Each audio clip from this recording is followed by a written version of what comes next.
अब तुम हो जवां, मेरी जान लड़कपन छोड़ो।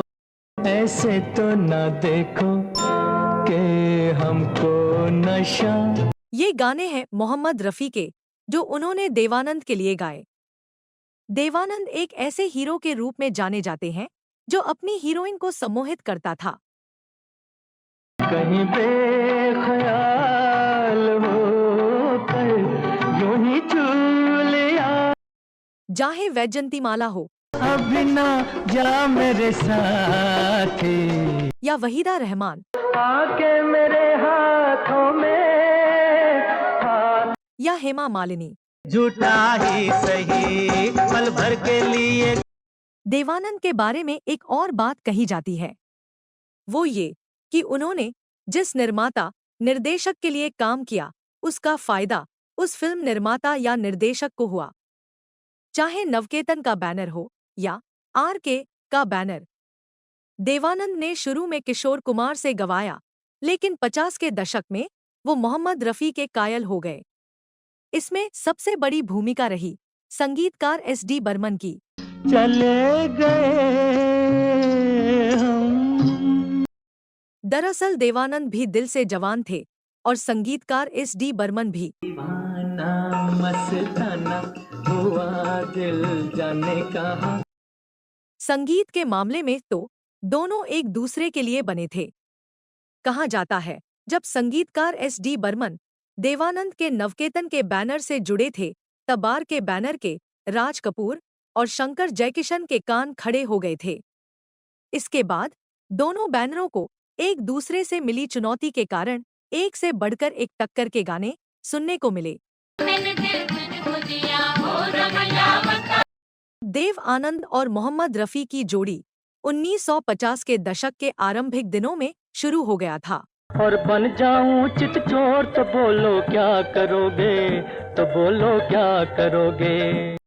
ये उस समय की बात है जब देव आनंद और सुरैया का इश्क चल रहा था।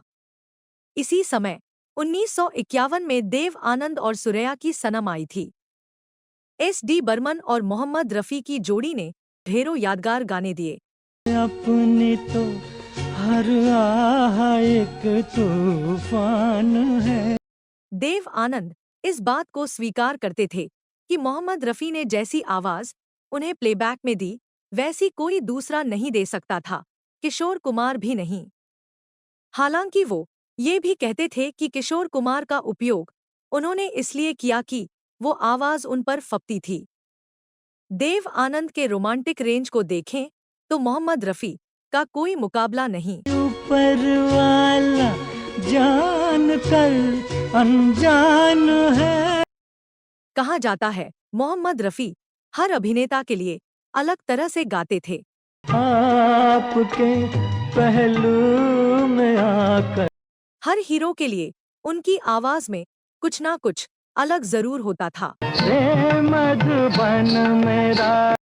दिलीप कुमार के लिए भी मोहम्मद रफ़ी कुछ अलग तरह से गाते थे। कहा जाता है, दिलीप कुमार के लिए गाते समय मोहम्मद रफ़ी अपनी आवाज़ के रेशों को कुछ हल्का कर लेते थे ताकि गाना दिलीप कुमार का लगे। दिल दिया दर्द लिया, दिल दिया दर्द। दिलीप कुमार और देव आनंद पर्दे पर बिल्कुल अलग अलग नजर आते थे। उनके व्यक्तित्व, शैली और अंदाज अलग अलग थे। मोहम्मद रफ़ी ने दोनों के लिए गाया, लेकिन दोनों के लिए मोहम्मद रफ़ी के गाने के तरीके अलग अलग रहे। हिंदी सिनेमा के त्रिमूर्ति देव आनंद, राज कपूर और दिलीप कुमार के अलावा एक और सितारा था जिसके लिए मोहम्मद रफ़ी ने एकदम अलग तरीके से गाया। ये सितारा था शम्मी कपूर। ओ माना के जाने जहां। कहा जाता है, शंकर जयकिशन और OP नैयर मोहम्मद रफ़ी को उस मुकाम पर ले आए जिससे कि शम्मी कपूर को शोहरत मिल सके। बस यही समझो गुजारा हो गया है, दिल हमारा था तुम्हारा हो गया है। सच्चाई ये भी है कि उस समय कोई दूसरा सिंगर था भी नहीं जो शम्मी कपूर की उस अनोखी शैली के साथ न्याय कर सके जिसे लेकर वो फिल्मों में उतरे थे। तुम सा नहीं देखा। आहा। शुरू में मोहम्मद रफी इसके लिए तैयार नहीं थे। चाहे कोई मुझे जंगली कहे, कहने दो जी कहता रहे। उन्होंने शुरू में यही कहा कि इतने ऊंचे सुरों में गाना, लगातार गाना उनके लिए संभव नहीं होगा। लेकिन शम्मी कपूर मोहम्मद रफी को स्टूडियो में रिहर्सल करते देख चुके थे और उन्हें पता चल गया था कि मोहम्मद रफी के अलावा उनके लिए कोई और गा नहीं सकेगा। आखिर मोहम्मद रफी ने शम्मी कपूर के लिए अलग तरह से गाया। तारीफ करूं क्या उसकी। कहा जाता है उस समय कोई भी कंपोजर शम्मी कपूर को मोहम्मद रफी से और मोहम्मद रफी से शम्मी कपूर को अलग करने की सोच भी नहीं सकता था। ऐसा इसलिए क्योंकि इसके लिए चाहिए थी आवाज की ताकत, सांसों पर नियंत्रण और सुरों पर पक्की पकड़। और ये मोहम्मद रफी ही थे जिनके पास ये सारी क्षमताएं थी। तीखी नजरों से बिजली गिरा दे तो फिर मेरा हाल दे। कहा जाता है कि शम्मी कपूर की फिल्मों में संगीतकार एक ऊंचे सुरों वाला गाना जरूर रखते थे और ये गाना मोहम्मद रफी गाते थे। ये भी कहा जाता है कि शम्मी कपूर की फिल्मों में ऊंचे सुरों के साथ एक कोमल सुरों वाला एक रोमांटिक गाना भी जरूर रखा जाता था, जैसे कि जंगली। चाहे कोई मुझे जंगली कहे, कहने दो जी कहता रहे।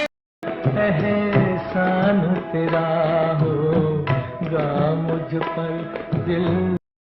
जैसे कि जानवर। ओ तीखे तीखे दो नैना उस शौक से, मेरी मोहब्बत जवां रहेगी सदा रही।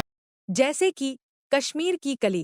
तारीफ करूं क्या उसकी, है दुनिया उसी की, जमाना उसी का।